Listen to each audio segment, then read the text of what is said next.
legalize it and turn what's currently $120 billion a year of trading into a $3 trillion market by 2020, and even more when you add derivatives. And this then becomes a source of enormous profits for the speculative parasites in Wall Street, the guys who've been bailed out with all our tax monies, right? And this is the nature of the way in which the global ruling class is trying to deal with the climate. Business as usual, no cuts, no ecological debt, and financial gaming. It's absolutely outrageous. It's diabolical. So we're here to oppose that. And in addition, we've got some strategies. And the strategies and tactics are pretty clear by now. And they involve local activism, and they involve national strategies. And one of the national strategies that Lisa Jackson, the head of the Environmental Protection Agency, finally got around to doing, this is 10 years after the EPA was first requested, is to make an endangerment finding, to find that CO2 and the other greenhouse gases are dangerous. And this is a very obvious thing for an environmental protection agency to do. Lisa Jackson's obviously struggling under conditions not of her own choosing. A whole slew of bureaucrats put in place by free marketeers like Bill Clinton and then neocons like George Bush, who obviously don't want to do anything about this problem. However, this is the way forward, and what we've got to do, just as our friends in West Virginia are doing with EPA, protest to make sure that they actually enforce the law, the Clean Air Act, as well as a few others that will allow them to actually deal with the emissions. That's one thing that can be done nationally as an alternative to the really awful legislation that we must oppose, the legislation of John Kerry, of Waxman Markey, of Barbara Boxer. The second thing we all have to do is what you've been doing in California.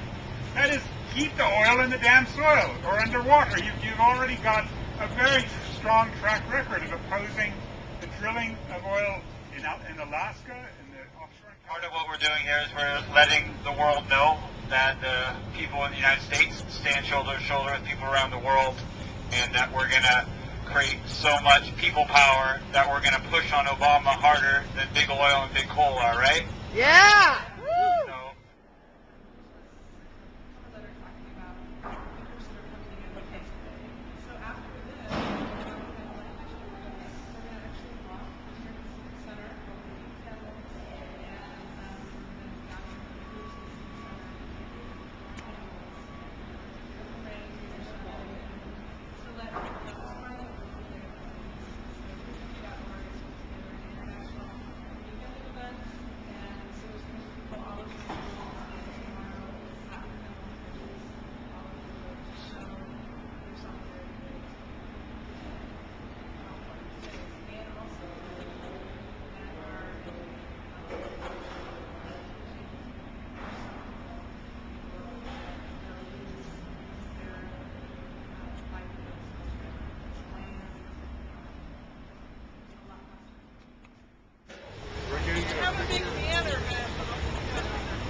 vulnerable because climate change threatens to hit us first and hit us hardest. And we are vulnerable because we have modest means with which to protect ourselves from the coming disaster. We are a diverse group of countries, but we share one common enemy.